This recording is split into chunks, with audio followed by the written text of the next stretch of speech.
Good evening. Experts have predicted that the Ebola virus could hit the UK within the next 16 days. The disease has to date claimed over 4,000 lives worldwide, according to the World Health Organization. 500,000 Ebola suits have been ordered by the government, as Health Secretary Jeremy Hunt warns the UK should be prepared for Ebola to get a lot worse. Meanwhile, an urgent search is underway for over 100 passengers who were on a flight to Ohio after a nurse from Texas who was on the flight was found to have contracted the disease. Benaz has been looking into the developments for us. So how prepared are we? Well, Paul, as you mentioned, the nurse, Amber Vinson, boarded a flight from Ohio to Texas after having treated the patient with Ebola who'd actually contracted it in Liberia. Now, before boarding that plane, she did actually report symptoms to the CDC, the Center of Disease Control, and they, using their guidelines, they actually gave her a go-ahead to get on the commercial flight. Now the search is on, consequently, for 132 passengers who are on board with her. Now, what's come out of this is that the nurse, Miss Vinson, and the other nurses treating the patient were not well equipped. They did not have the right equipment, they did not have the right training, and in fact they were not wearing the biohazard suits, and so therefore some skin was exposed. Now, what we're hearing is that the facility as well had actually left the equipment and clothing lying and actually piling to the ceiling, was the quote, without actually being decontaminated or disposed of appropriately. This brings about the question, are we prepared? And therefore, we were asking earlier on the public if in fact they feel the NHS is ready. I'm not scared yet. I don't think people are taking it as seriously as they could be. I think at the moment it's a long way away in Africa, but it's getting very close very quickly. It's scary, but I think we're prepared. We know the infrastructure, what to do. I think I'd avoid the undergrounds and I'd avoid any public transport. If I could walk, I'd rather walk than travel with a lot of people around me, you know. The numbers are incredibly small at the moment, so I just don't think it's realistic for people to be afraid or to change their way of life. Well, as we can see, Paul, we've had quite a mixed reaction in London. It's quite surprising, as in Dallas, there's quite a lot of anger over this issue. Back to you, Paul. Thanks, Benaz. And this just in, an Air France jet has been grounded in Madrid after a passenger travelling from Nigeria started showing Ebola-like symptoms. We'll bring you more on that as it happens. Coming up, is the government minister really proposing a £2 minimum wage for the disabled? Find out when we come back.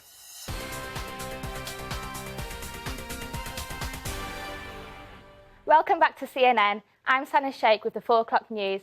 In today's top story, there is a huge backlash of anger as a result of the Welfare Minister, Lord Freud's comment at the Tory conference last month. In a conversation about disabled people, he stated, "There's a group not worth the full wage." Here's our political correspondent, Mahathir Pasha, with the full story. Yes, Sanah. The Tory Welfare Minister, Lord Freud, is understood to have said that disabled people are not worth the minimum wage. The Ed Miliband, leader of the Labour Party, later released more information from the recorded conversation between Lord Freud and a Tory councillor. Ed Miliband said that Lord Freud suggested that this minimum wage could be as small as just £2 an hour. Now, obviously, there's been quite some reaction to this issue. Let's head over and see what the people on the street had to say about this. I don't know what he was thinking. Of course, disabled people should have the minimum wage. At the end of the day, these people are citizens of this country and they have something to give. It depends on what you're working, but if you are hired for a job in a company, for example, it's like you have the skills required for the company, for the mission you have to achieve. So I think it's crazy to say that because it's discrimination. It's a very ignorant comment, and I think he should, he's in a position of power. And he needs to, think more carefully when he's actually speaking about these situations. Now, the minister, Lord Freud, is said to have issued an apology just 90 minutes after the Prime Minister, David Cameron, ordered it from him. But is that apology just enough? Well, we've had a look at how other people have reacted to this issue. Nick Clegg, the Deputy Prime Minister, in his LBC radio call-in show, he said that he found the issue deeply distressing. If we look at the Labour Party, they said that just the apology was not enough, that this didn't bring the matter to an end. So there has been mixed reaction. What was the general consensus of the MP's comment? People are not happy, as we can tell from the video we've looked at. Generally, people are not having it, but actually there is a flip side to this story. Some people have said Lord Freud just used wrong words and in the wrong context. He was merely trying to help out, and he's been sort of landed himself in hot water from the way he reacted to the issue. But generally speaking, people are not happy at all with the issue. Thank you. Up next, London's Mayor Boris Johnson refers to his proposed smoking ban as nannying. Welcome back. Lord Darzi, former health minister and cancer specialist, has suggested banning smoking in public places in and around London, including famous city landmarks such as Trafalgar Square. Boris Johnson, Mayor of London, has responded by saying, "This is too much on the side of bossiness and nannying. One of the great things about London is that it allows people to get on with their lives, providing they are not harming anyone." Let's now hear from our health correspondent, Henrietta Ashiagbor. Yes, so over 6,000 people in London die from smoking-related illnesses, and a sixth of UK's population smoke. But smoking has significantly reduced over the last 40 years. Here's what the public have to say about the smoking ban.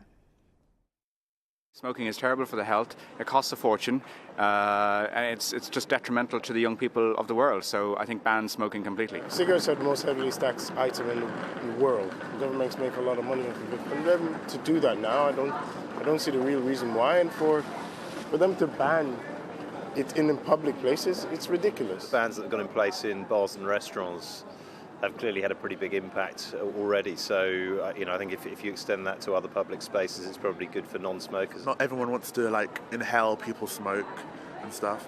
Secondhand smoke is not really good. If people don't like it, people could suffer with asthma, and it's not good inhaling other people's smoke. Some mixed views there. 2 million people travel to central London a day. And second-hand smoking is effectively more dangerous than first-hand smoking. Some people would argue that actually they shouldn't restrict people on where they can smoke, and they say that actually the UK is a free nation, and that should not be restricting people from smoking. However, actually restricting people from smoking, perhaps maybe that's for the better of their health. Over to you, Natalie Orchard, in the studio. Thank you, Henrietta. Coming up after the break, the facts behind Britain's drop in unemployment. We find out how joblessness affects today's youth. Unemployment in Britain now stands at 6%. It's lowest since 2012. Despite this, nearly 40% of those unemployed are aged of 16 to 24 years old. Critics say that the economic recovery may not be reaching young people as fast enough. Our correspondent, Lorna Akwe, is here in the studio with us. Thanks, Yuri. Yes, that is correct. Youth unemployment is still sadly lagging behind in the slowdown in regards to general unemployment. UK unemployment is now at a 6-year low. It is currently at 1.97 million. So that means it's back to pre-recession levels. I guess, what does this mean for the 16 to 24-year-olds today in Britain? We were out on the streets today discussing if they feel that the economic recovery has reached them yet. So over to the VT and we shall see what they have to say. I believe that not many shops are letting students do work experience. I don't feel like a lot of young people are getting the opportunity to work in stores that they want to work in.